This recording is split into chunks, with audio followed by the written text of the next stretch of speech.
अब हमारे अगले वक्ता चिकित्सा विज्ञान संस्थान काशी हिंदू विश्वविद्यालय में आयुर्वेद के द्रव्य गुण विभाग के विभागाध्यक्ष प्रोफेसर कमल नयन द्विवेदी जी हैं। आप विश्वविख्यात आयुर्वेदाचार्य हैं तथा आयुर्वेद से संबंधित विभिन्न राष्ट्रीय एवं अंतर्राष्ट्रीय समितियों के सदस्य हैं। आयुर्वेदिक चिकित्सा से संबंधित विभिन्न अंतर्राष्ट्रीय संगोष्ठियों में आपके बीच वक्तव्य होते रहते हैं। आप कोविड-19 के संदर्भ में आयुष मंत्रालय, भारत सरकार द्वारा जारी एडवाइजरी हेतु केंद्रीय समिति के सदस्य हैं। महोदय, आप अपने उद्बोधन से हमें अनुग्रहित करें। प्रोफेसर कमल नयन द्विवेदी जी। नमस्कार, मैं कमल नयन द्विवेदी काशी हिंदू विश्वविद्यालय के आयुर्वेद संकाय के द्रव्य गुण विभाग में प्रोफेसर हूँ एवं विभागाध्यक्ष भी। सर्वप्रथम तो मैं धन्यवाद दूंगा और आभारी भी हूँ महामना मालवीय मिशन काशी हिंदू विश्वविद्यालय इकाई द्वारा आयोजित इस वैश्विक सेमिनार में इन्होंने बहुत ही अच्छे अवसर पर एक समीचीन विषय को लेकर के इस सेमिनार का आयोजन किया है।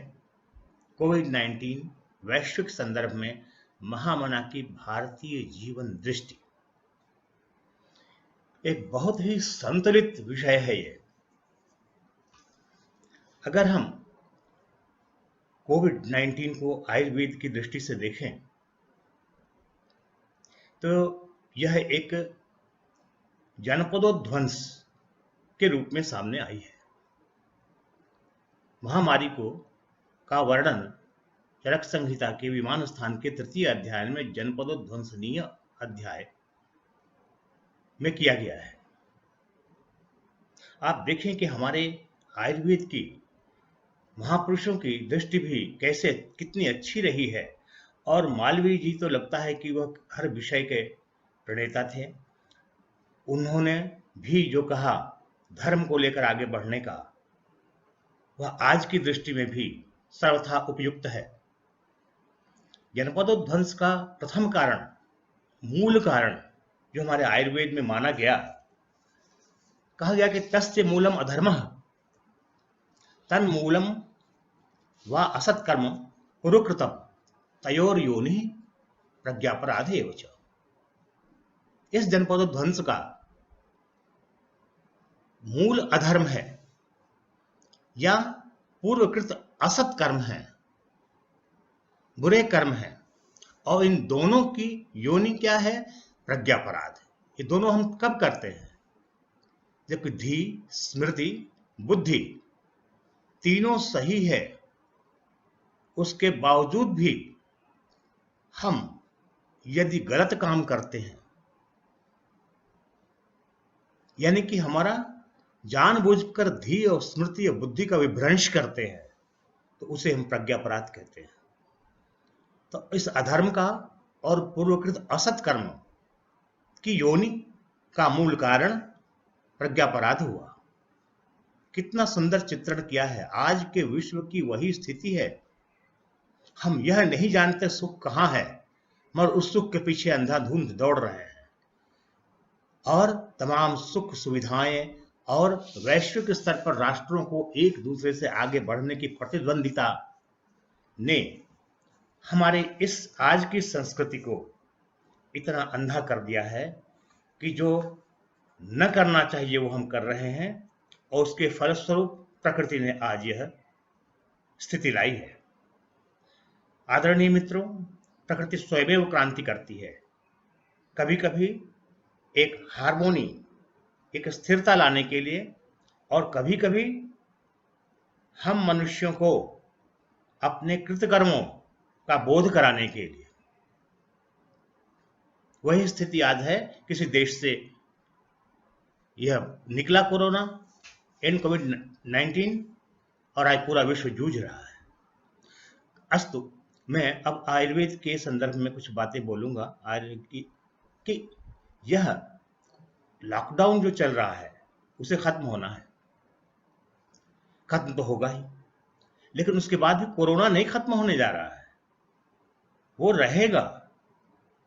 हम क्या क्या ऐसे बचाव के तरीके अपना सकते हैं, संभावित बचाव के तरीके, क्योंकि कोरोना के विषय में आज तक बहुत ही अच्छी जानकारी नहीं है, और जानकारी जो मिल रही है वो अगले हफ्ते बदल जा रही है।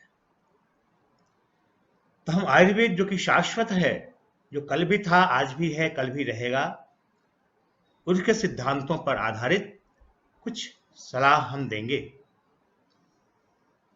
जो अभी आयुर्वेद की एडवाइजरी, आयुष मंत्रालय की जो एडवाइजरी जारी हुई है, सभी विश्वविद्यालयों को सर्कुलेट किया गया है, तो उस एडवाइजरी को जारी करने से पूर्व जिन 15 विद्वानों से सलाह ली गई थी, सौभाग्य से और काशी और महामना मालवीय जी का आशीर्वाद से उनमें से एक मैं भी था, उस एडवाइजरी का जरूर पालन करें। और उसके अतिरिक्त आप क्या क्या कर सकते हैं मैं बता रहा हूं। जब आप घर से सुबह स्नान करने चले तो उस जल में थोड़ा कर्पूर मिश्रित कर लें। वह कर्पूर एंटीवायरल होता है,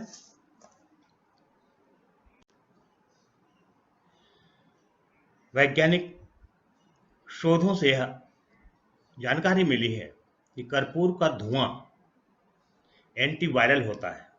और हमारी संस्कृति में तो हर घर में आरती के समय कर्पूर जलाया जाता है, मंदिरों में कर्पूर जलाया जाता है, तो वह एंटीवायरल होता है, एंटीसेप्टिक होता है। तो स्नान के जल में हम सबसे पहले कर्पूर मिश्रित कर लें, उसके बाद से उससे स्नान करें। दूसरी बात, कर्पूर न मिले फिटकिरी जिसे कहते हैं, इंग्लिश में एलम कहते हैं, उसे ही थोड़ा मिश्रित करके स्नान करें। फिर बाहर जाने से पहले अपने नासारंध्रों में या तो शुद्ध घी या नारियल का तेल या सरसों का तेल अवश्य लगाएं, क्योंकि शुद्ध घी हमारी म्यूकोसा को, श्लेष्मल कला को इतनी स्ट्रेंथ, शक्ति प्रदान करता है कि वह दूसरे विषाणुओं को आराम से अंदर घुसने नहीं देता। नारियल का तेल ऐसा है कि वह जब वायरल सेल के संपर्क में आता है तो लिपिड है नारियल तेल, फैट वसा है, और विषाणुओं की जो बाह्य कवरिंग होती है, सेल वॉल जिसे कहते हैं, वो भी वसा की बनी होती है। तो आराम से नारियल तेल अंदर चला जाता है जीवाणुओं के शरीर में, और वहाँ वहाँ मोनोलॉरेट के रूप में बदल करके पुनः बाहर आता है, और बाहर आते समय उस विषाणु को पंक्चर कर देता है, एक होल बना देते हैं जिससे विषाणु पंक्चर हो जाते हैं और रप्चर हो जाते हैं। सरसों का तेल सेल साइकिल को चेक करता है, यानी कि विषाणुओं की जो जीवन चक्र है उसको तोड़ता है, इस तरह विषाणुओं को बढ़ने से रोकता है। अतः इन तीनों में से कोई भी एक नासारंध्रों में निकाल कर लगा कर निकले। तीसरी बात, हमारे माननीय प्रधानमंत्री ने कहा है कोई आवश्यक नहीं कि आप बाहर के ही मास्क खरीद कर पहने, आप घर में बनाए सूती मास्क पहन सकते हैं।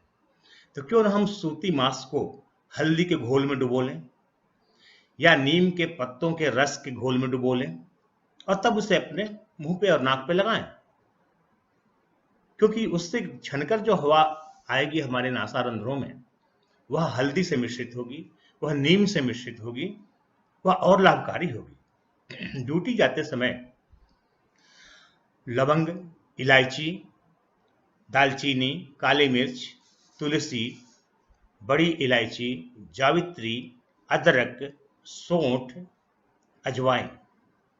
फिर से एक बार सुन लें, लवंग, इलायची, दालचीनी, काली मिर्च, तुलसी, बड़ी इलायची, जावित्री, अदरक या सुंठी, इनमें से कोई एक या दो अपने पास रख लें, अपनी जेब में रख लें या एक छोटी सी शीशी में रख लें, और उसमें से एक एक अपने मुंह में हमेशा डालकर रखे रहें, उसे चूसते रहें, क्योंकि ये जो सुगंधित औषधियां हैं, कहने को तो ये सब आहार में रोज हम प्रयोग करते हैं, लेकिन मुंह में भी अगर रखेंगे तो ये सुगंधित औषधियां, इनका उत्सर्जन नासारंध्रों से होता है, आप स्वयं देख लें, किसी ने लौंग खाया होगा तो उसकी सांस से उसकी महक आती है। तो जब नासा रंध्रों से इनका उत्सर्जन होता है तो ड्यूरिंग एक्सक्रीशन, जब जब उत्सर्जन के समय ये हमारे श्वसन तंत्र पे एक अच्छा और प्रतिरोधात्मक एक प्रोटेक्टिव एक्शन डालती है। पुनः जब हम आए ऑफिस से लौट करके उसी तरह कर्पूर मिश्रित जल से स्नान करें और उसके पश्चात हम अपने नाश्ते या भोजन में फलों का अधिक से अधिक प्रयोग करें और जो ऋतु फल हों उनका तो अवश्य प्रयोग करें, क्योंकि ऋतु फल आज के वातावरण के अनुसार जो मैच्योर हुए हैं वो हमें आज के वातावरण में जो रोग उपस्थित हैं उनसे लड़ने की प्रतिरोधक क्षमता हमारे शरीर में जागृत करते हैं। इसीलिए देवताओं के पूजन में भी हम ऋतु फल का प्रयोग करते हैं और स्वयं भी ऋतु फल का ही प्रयोग करें अपने सेवन के लिए। हम खरजूर और मुनक्का का प्रयोग कर सकते हैं रोज नाश्ते में। ये हमारी रोग प्रतिरोधक क्षमता को, जिसे इम्यूनिटी भी कहते हैं, उसे बढ़ाता है। और जितने हमने कुछ मसालों के नाम लिए उनमें से हल्दी और दालचीनी ये बहुत ही अच्छे रोग प्रतिरोधक क्षमता को बढ़ाने वाले द्रव्य हैं। भोजन में हम स्वस्थ भोजन लें, शुचिता पूर्वक भोजन लें। आजकल शुचिता का बहुत महत्व है। शुचिता पूर्वक भोजन लें और उस भोजन में आजकल जो सब्जियां मिल रही हैं और खास करके सहीजना, जिसे एक सब्जी है सहीजन, जिसे शीघ्र भी कहते हैं, वह तो वरदान है। उसमें इतने अच्छे अच्छे प्रकार के antioxidants, anti fungal agents, anti bacterial, anti viral agents होते हैं जो हमारे शरीर में जाकर हर तरह से उसे लाभ ही करना है। उसके अलावा क्रिमिग्न भी है, आजकल मिल भी रहा है। अगर एक काम कर सकें तो बहुत अच्छा है कि उन सहजनों को आज जो मिल रहे हैं लेकर घर में सुखा लें, उनके भीतर के बीज को निकाल लें सूखने के बाद और उनके बीज का चूर्ण बनाकर रख लें। और जब भी हम साल भर चाय पिएं उसमें आधी चम्मच सहजन के बीज का चूर्ण जरूर डालें। और हम चाय ही क्यों पिएं, हम तो ये कह रहे हैं कि आप अपने घर में एक बार प्रयोग करके देखिए।